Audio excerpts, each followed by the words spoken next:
上一節呢，我就同大家介紹咗香港復康會嘅僱員再培訓轄下嘅就業掛鈎課程。今節呢，我就會同大家介紹 ERB 嘅非就業掛鈎課程嘅。顧名思義呢，非就業掛鈎課程呢，就係指接受完培訓之後呢，中心嘅職員係唔會為學員配對呢個工作嘅，亦都唔會有就業呢跟進嘅服務。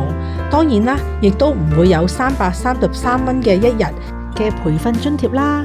點解？因為呢個課程主要係為在職人士而設嘅。當然，如果你有失業或者想轉行，都可以再報讀呢一個課程去增值自己嘅。非就業掛鈎課程係技能提升嘅課程，課程涵蓋咗唔同嘅行業嘅技能訓練啦，協助學員提升做緊嘅工作嘅技能，發展一個專業多項嘅能力。部分嘅課程呢，亦都接受唔係從事該行業嘅人報讀嘅，為佢哋轉工提供入門嘅訓練，增加佢哋對嗰個行業嘅認識，為佢哋轉工做好準備。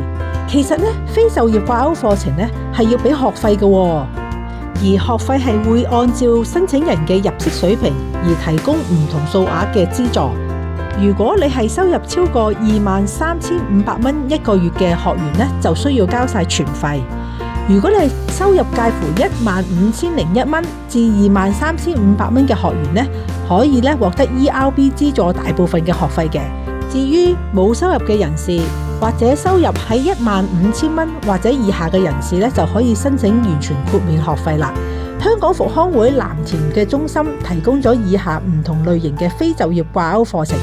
第一類呢係資訊科技應用，例如有電腦概念同鍵盤操作基礎證書、文書處理基礎證書、試算表基礎證書、演示軟件應用基礎證書、倉頡輸入法基礎證書、電腦硬件裝嵌基礎證書等等。第二呢就係商業，商業裏面有小本創業嘅基礎證書。第三係物流管理及保安。第四係職業語文，英文傳譯。第五係環境服務。第六係普通話。你都快啲嚟增值自己，報讀唔同嘅課程啦！